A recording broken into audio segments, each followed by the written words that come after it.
Olá pessoal, meu nome é Alessandra, sou dentista no SESC e venho falar com vocês em nome de toda a equipe de odontologia do SESC Ribeirão.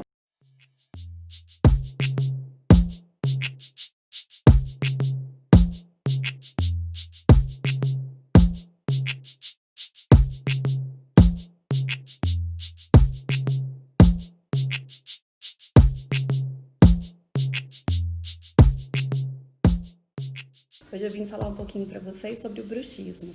O bruxismo é a atividade repetitiva dos músculos da mastigação e ela é caracterizada pelo ranger dos dentes ou o apertamento dental, quando a gente trava assim a boca. O que tem de sintoma? Dores musculares, dor de cabeça, dores articulares, desgaste dental e até o travamento da mandíbula. Esse tipo de parafunção, ele acomete 30% da população, principalmente na forma de apertamento. E por que eu vim falar hoje com vocês, né, sobre o bruxismo? Porque ele está intimamente relacionado ao estresse e à ansiedade. E que fase que nós estamos passando, né? Home office acumulado, são as crianças em casa, as preocupações econômicas, as preocupações com a saúde, os nossos familiares. Então, com certeza, quem tem o bruxismo observou uma piora nesse período e quem não tem pode ter passado a ter nesse período. Então, com essa piora, eu resolvi vir dar algumas dicas de prevenção para vocês, tá? Primeira coisa, exercite-se. O exercício aeróbico, ele é extremamente importante para a liberação da tensão.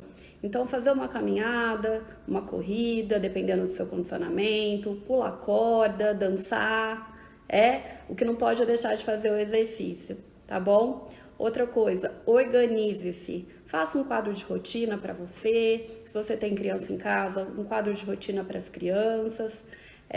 Quando a gente está em casa, as coisas não acabam, né? O trabalho não acaba, tem trabalho de casa, home office, criança, homeschooling. Então, a organização nesse período, ela traz mais tranquilidade. Terceira coisa, a meditação. Se você não tem o hábito, passe a criá-lo devagar, um pouquinho por dia. Existem vários aplicativos que fazem a meditação guiada, tem vídeos no YouTube. Você vai ver que 10, 15 minutos no dia, essa parada, essa atenção para a respiração vai te deixar mais tranquilo, vai fazer muito bem. Quarta coisa, seja positivo. Tem tanta notícia ruim e fake news. Tenta desligar, procurar ver coisas que te façam bem. Um filme bacana, um seriado bacana, mensagens no celular que você já sabe que não te trazem um bem-estar, tente evitá-los. Agora, se os sintomas já estão agravados, busque ajuda profissional. O dentista tem várias estratégias aí de intervenção terapêutica, a depender das causas, a depender dos sintomas. Muitas vezes é uma estratégia de intervenção multidisciplinar, com auxílio do fisioterapeuta, do psicólogo. Não deixe de procurar ajuda, tá bom?